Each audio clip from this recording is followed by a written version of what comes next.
नमो वाग्देव्यै। आप सभी का स्वागत संस्कृत संगम चैनल में। हम दर्शन इकाई में तर्क संग्रह का अध्ययन कर रहे हैं और तर्क संग्रह में प्रश्न के माध्यम से अध्ययन कर रहे हैं।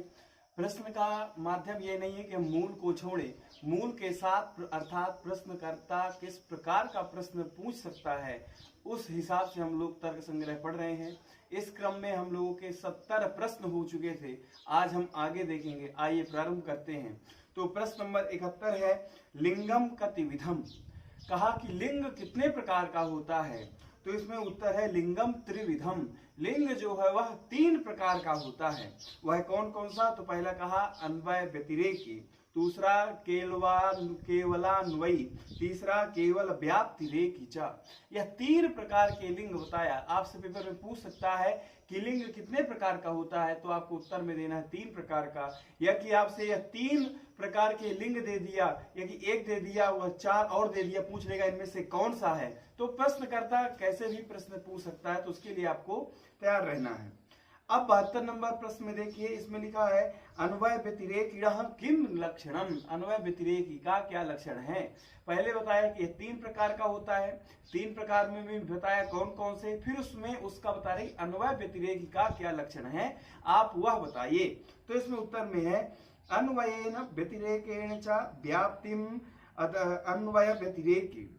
अब इसमें देखिए आपकी मूल पंक्ति में लिखा है जिसमें अन्वय एवं व्यतिरेक दोनों व्याप्तियां हो उसे अन्वय व्यतिरेक लिंग कहते हैं। आपको यह लक्षण जरूर याद रखना है, जिसमें अन्वय व्यतिरेक हो उसको क्या कहते हैं? अन्वय व्यतिरेक कहते हैं। और यह अन्वय व्यतिरेक क्या है? यह 2 प्रकार की व्याप्तियां हैं।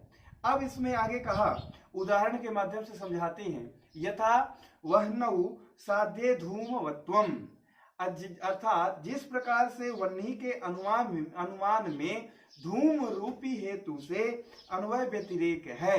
ठीक है, जैसे हम अनुमान करते हैं कि जहां जहां धूम है वहां वहां अग्नि है, अर्थात धूम क्या कहलाया? हेतु कहलाया। तो यहाँ पर वही कहा यथा वह्नौ साध्ये धूमवत्वम, यथा वह्नि साधन में धूम क्या है? हेतु है। फिर आगे बता रहे हैं यत्र धूमस्तत्राग्निर यथा महानसम इत्यान्वय व्याप्ति ही। जहां धूम है अर्थात जहां धुआं है वहां अग्नि है। जैसे महानसम, महानसम होता है रसोई घर। ठीक है, तो यहां पर कहा महानसम अर्थात रसोई घर में यह अन्वय व्याप्ति है। अब इसके आगे कहते हैं यत्र वह्निर् नास्ति तत्र धूमोपि नास्ति यथा हृद इति व्यतिरेक व्याप्ति ही। जहां अग्नि नहीं है वहां धुआं भी नहीं है, जैसे जलाशय में यह व्यतिरेक व्याप्ति है। अर्थात पहले भी हमारा प्रकरण आ चुका है यत्र धूमस्तत्र तत्र अग्नि। तो यहाँ पर हुआ कहा जहां जहां धुआं नहीं वहां वहां अग्नि भी नहीं है, जैसे जलाशय में यह व्यतिरेक व्याप्ति है। अब अगला प्रश्न देखते हैं 73 नंबर, केवलान्वयिनः किम लक्षणम। केवलान्वयी का लक्षण क्या है? तो इस विषय में कहते हैं अन्वय मात्र व्याप्तिकम केवलान्वयी, अर्थात जिस हेतु की केवल में अन्वय व्याप्ति बनती हो वह केवलान्वयी है।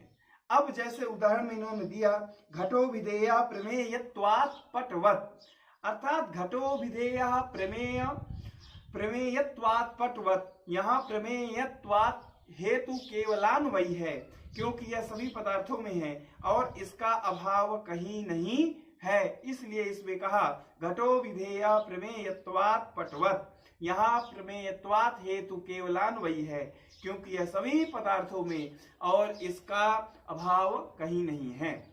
अब आता है हमारा 74 नंबर, केवल व्यतिरेकिणः किम लक्षणम। केवल व्यतिरेकी का क्या लक्षण है? तो इसमें कहते हैं व्यतिरेक मात्र व्याप्तिकम केवल व्यतिरेकी।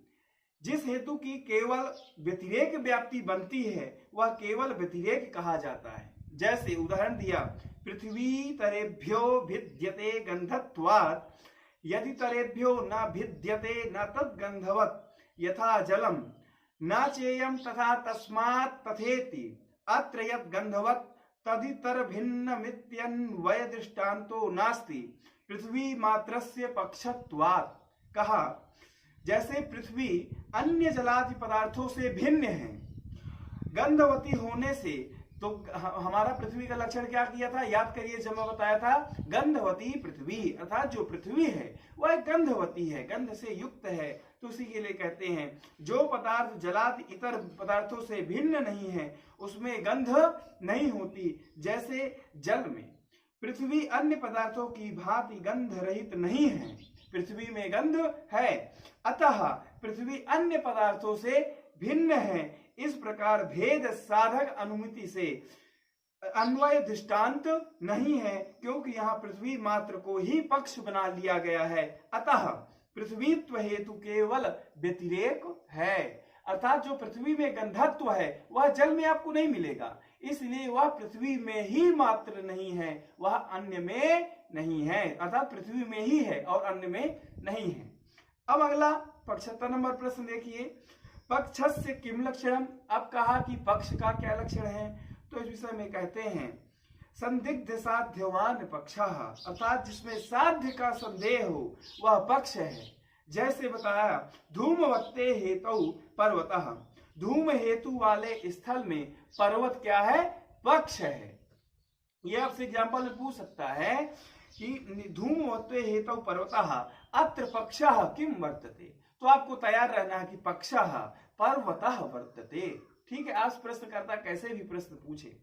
फिर 76 नंबर, पक्ष का तो आपने बता दिया, अब बताइए सपक्षस्य किम लक्षणम, सपक्ष का क्या लक्षण है। तो इसमें उत्तर में कहा निश्चित साध्यवान सपक्षः, जो जिसमें साध्य की सत्ता सुनिश्चित हो उसे सपक्ष कहते हैं। जैसे उदाहरण बोले तत्रैव महानसम, पर्वतौ वह्निमान धूमत्वात्, इस स्थल में महानस, महानस मतलब रसोई घर, क्या कहलाया, सपक्ष कहलाया। अब हमारा 77 नंबर है विपक्षस्य किम लक्षणम, विपक्ष का क्या लक्षण है। तो उसमें कहा निश्चित साध्या भाववान विपक्षः, निश्चित रूप से साध्या भाव वाला विपक्ष कहा जाता है। जैसे पर्वतो वह्निमान धूमत्वात्, इस स्थल में जलाशय विपक्ष है। अगला है 78 नंबर हेत्वाभासाः कति विधाः के चाते। यह मैं बता दूं, यह प्रश्न बहुत महत्वपूर्ण है, इस प्रश्न से बहुत प्रकार के प्रश्न बन सकते हैं, तो आपको इसको अच्छी प्रकार से तैयार कर लेना है। तो इसमें कहा सभ्य विचार विरुद्ध सब प्रतिपक्षा सिद्ध बाधिताः पंच हेत्वाभासाः, जो हेत्वाभास वह 5 प्रकार के होते हैं। पहला कहा सभ्य विचार, दूसरा विरुद्ध, तीसरा सत प्रतिपक्ष, चौथा असिद्ध एवं पांचवा बाधित। यह 5 प्रकार के हेत्वाभास होते हैं। 9 नंबर प्रश्न है कहा सभ्य विचार से किम लक्षणम कति विधस्य सह। आपने जान लिया कि 5 प्रकार के हेतु है।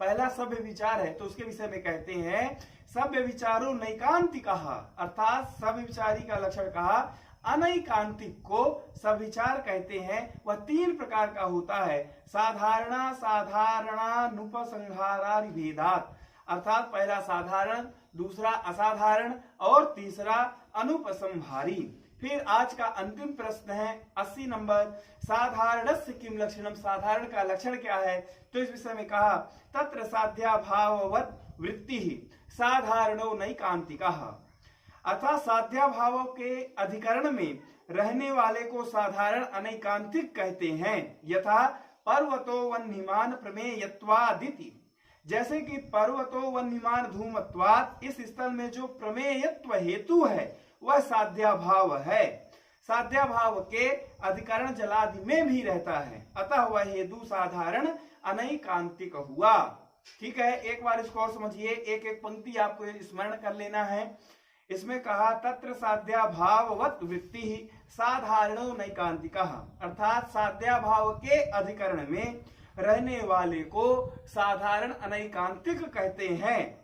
जैसे कि पर्वतो वह्निमान प्रमेयत्वादिति, पर्वतो वह्निमान धूमत्वात्, इस स्थल में जो प्रमेयत्व हेतु है वह साध्या भाव अर्थात वन्य भाव, वह्नि का अभाव, अग्नि का अभाव के अधिकरण जलादि में रहता है, अतः वह हेतु साधारण अनैकांतिक है। इस प्रकार से आज का प्रश्न पूरा हुआ।